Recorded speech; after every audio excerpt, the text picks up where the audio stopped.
Salut les fumiers, j'espère que vous allez bien. Aujourd'hui, victoire du Real Madrid face à Valladolid, 3-0, vraiment 3-0, mais c'était très compliqué et il va falloir qu'on en parle parce qu'il y a beaucoup de choses qui ne vont pas sur ce match-là.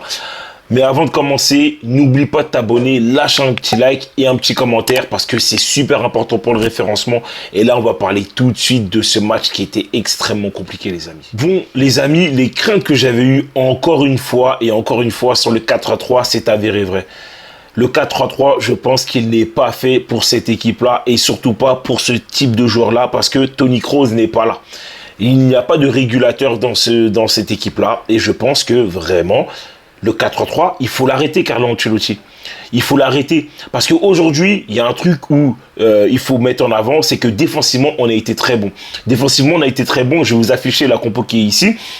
Défensivement, on a eu Carvajal, Militao, Rudiger et Fran Garcia. Pourquoi? Parce que Mendy a fait une faute la semaine dernière, il a eu un carton rouge et donc du coup il a été suspendu. Et aujourd'hui, Fran Garcia a fait le boulot sur un plan défensif comme offensivement. Je ne l'ai pas trouvé super ouf, mais en tout cas offensivement, il a essayé de proposer certaines choses et même parfois proposer de bonnes choses intéressantes et comme par hasard, il n'y avait personne dans la surface. Mais globalement, je trouve déjà sur un plan défensif, l'équipe elle a montré de belles choses. Parce que si je me rappelle bien, d'ailleurs, sur ce match-là, je crois que Valladolid ont tiré une ou deux fois et pas plus. Ils n'ont pas vraiment inquiété l'équipe. Militao a été très rassurant, vraiment derrière. Il était rassurant, même si par moments, des fois, vous savez, quand il veut récupérer le ballon, sur une balle en profondeur face à son adversaire, il a trop tendance à mettre un peu les mains au lieu de accélérer et mettre son corps en évidence et du coup passer son corps devant l'adversaire pour que limite l'adversaire fasse faute ou derrière, il puisse protéger le ballon.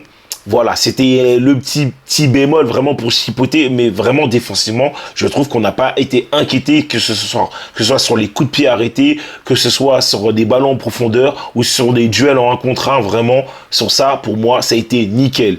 Maintenant, sur un plan offensif, surtout la première mi-temps, le 4-3-3, pour moi, je ne le valide toujours pas. Pourquoi? Parce que je vous explique. Aujourd'hui, quand vous regardez la formation, on a eu Valverde, Tchouaméni et Güler au milieu de terrain, vraiment. Et on a eu du coup Valverde, Tchouaméni en double pivot et Arda Güler en tant que 10 pour qu'il puisse distribuer. Mais sauf qu'en vrai, la réalité du terrain, c'était pas ça. On avait un 4-3-3 où on voyait Tchouaméni en 6, d'accord, en pointe basse, et on avait en 8 Güler et Valverde en 8 aussi.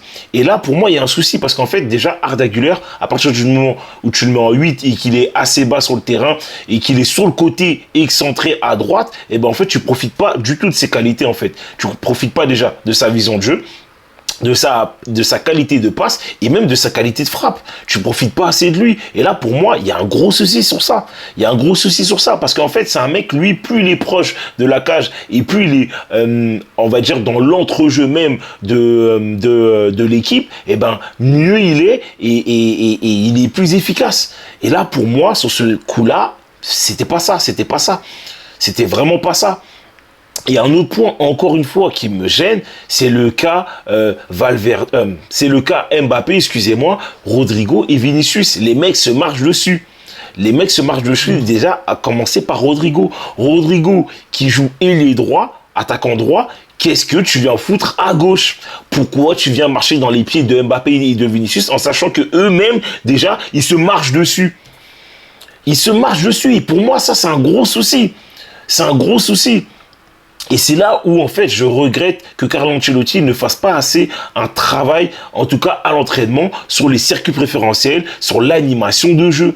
Pourquoi? Parce qu'en fait, on l'a entendu en conférence de presse nous dire que oui, je veux que les mecs permutent tout ça et tout. Il n'y a pas de problème, tu veux que ça permute parce que forcément, ce sont des joueurs qui aiment bien être à gauche, ce sont des joueurs qui ont besoin de toucher du ballon, tout ça et tout, et que, entre guillemets, leur côté préférentiel, à eux trois, c'est à gauche. Il n'y a pas de problème. Mais sauf que le problème, c'est que quand les mecs, ils sont tous à gauche, il n'y a personne à droite. À commencer par Rodrigo. Parce que déjà, premièrement, sur la formation et sur le terrain de base, c'est censé être ton poste. Mais quand on est en phase offensive, qui vraiment, on va dire, pendant 85 minutes, ça a été vraiment que ça. Carvajal, il est là. Il est face à trois défenseurs. Qui est là pour l'aider? Qui est là pour lui proposer quelque chose? Qui est là? Personne. Et là, pour moi, c'est un gros souci. C'est un gros souci. Même quand Güler a le ballon sur le côté droit excentré, Rodrigo n'est pas là. Rodrigo n'est pas là. Et pour moi, c'est un gros souci. Et là, déjà, c'est problématique. C'est problématique, les gars. Je ne sais pas ce que vous en pensez. Vraiment, n'hésitez pas à me dire en commentaire ce que vous pensez de ce que je viens de dire là. Mais pour moi, c'est un gros problème. C'est un gros problème. Surtout que quand tu vois que dans la construction de jeu, tu as du mal avec un Mbappé, parce que Mbappé, c'est pas un vrai pur neuf. Et pour moi, le plus important, plus que le poste, c'est l'animation. Mais c'est KO. C'est KO.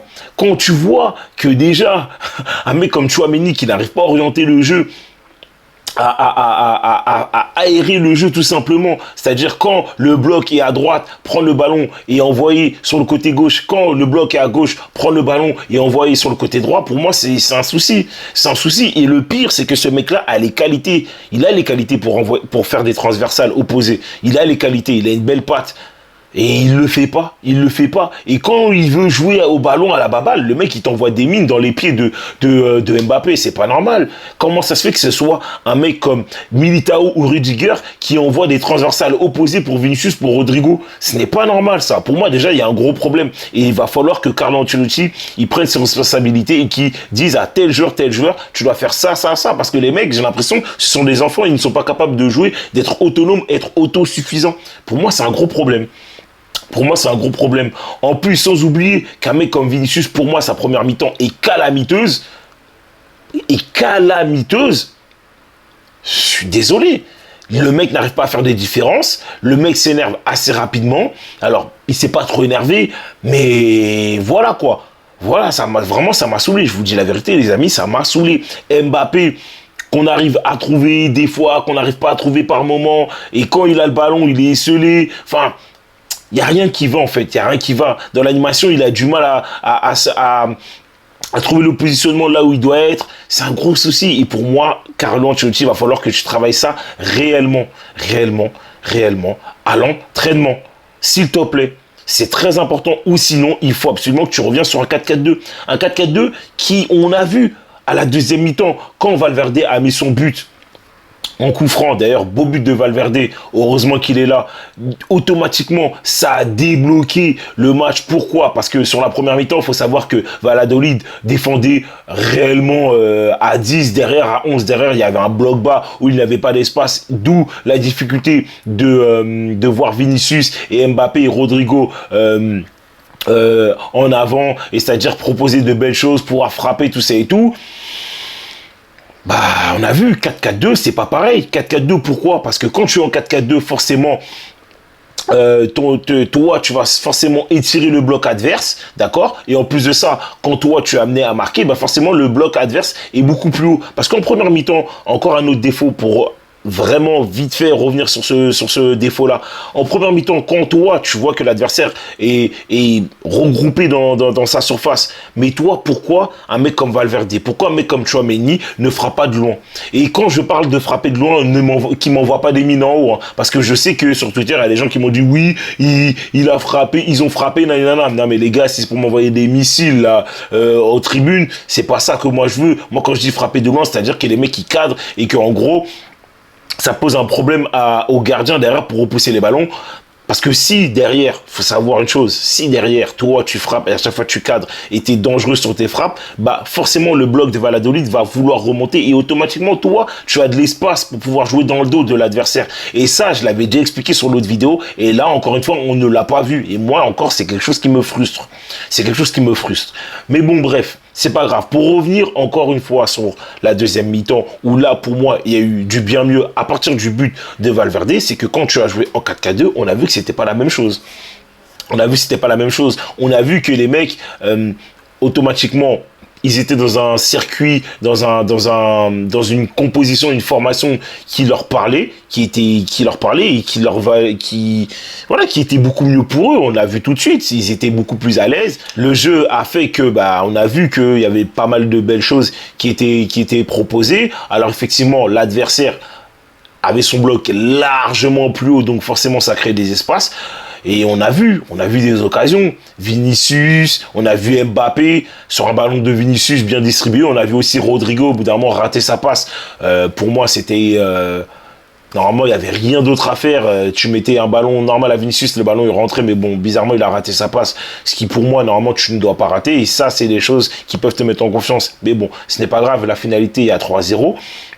Et quand Modric est rentré sur le terrain, quand Dani Ceballos est rentré sur le terrain, quand Hendrick est rentré sur le terrain, encore une fois, toujours en 4-4-2, et on a vu, ça faisait du bien, à l'image du but de Brahim Diaz.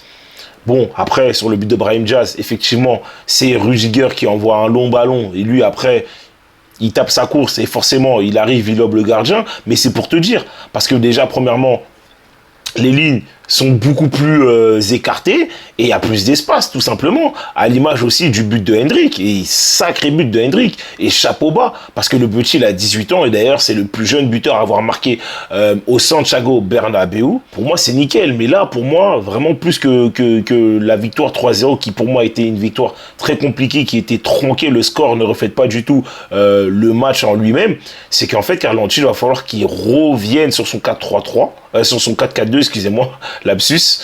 Il va falloir qu'il revienne sur son 4-4-2 et que derrière Mbappé puisse s'adapter. Ou sinon, si tu restes sur ton 4-3, il va falloir que tu travailles beaucoup les circuits préférentiels. Il va falloir que tu forces Tchouaméni à jouer beaucoup dans l'intervalle parce que pour moi, il ne fait pas assez de passes dans l'intervalle qui casse des lignes, qui fait que derrière, tu te retrouves à 1 contre 1 face à ton adversaire direct ou limite face à la cage pour que tu puisses marquer. Pour moi, il va falloir réellement que Carlo Ancelotti fasse ce travail. Parce qu'on a beau taper sur Mbappé, sur Vinicius, sur Rodrigo, sur Valverde et j'en passe, mais aussi Carlo Ancelotti a sa part des responsabilités. Surtout quand tu vois que normalement les journalistes là ils vont allumer Mbappé. Donc du coup, dans un sens, ça peut être bien parce que du coup, ça va mettre une pression à Mbappé, mais aussi à Carlo Ancelotti pour qu'il puisse travailler correctement avec son staff. Moi, c'est mon ressenti. Je ne sais pas ce que vous en pensez réellement, les amis. Il n'y a pas grand-chose à dire sur ce match-là. Victoire 3-0, c'est cool, mais vraiment, c'était compliqué, c'était dans le dur. Et il n'y a pas de quoi sauter vraiment en l'air et se dire « Ah ouais, putain, c'était magnifique, Mbappé, Vinicius, nanana. » Je suis désolé, franchement, pour moi, c'était catastrophique. Donc, dites-moi ce que vous en pensez, les amis. De toute façon, on se revoit, je crois, c'est mercredi ou jeudi, parce que je crois que le prochain match, c'est contre Las Palmas. Donc voilà, les amis, moi, c'est mon ressenti. Je ne sais pas ce que vous en pensez. Surtout, n'hésitez pas à me dire en commentaire ce qui vous a plu, déplu, ce que vous pensez de la formation 4-3, 4-4-2, ce que vous avez aussi pensé de la première pour Hendrick au Santiago Bernabéu sous les couleurs du Real Madrid, bien sûr, parce qu'on sait qu'il avait marqué au Santiago Bernabéu avec le maillot du Brésil.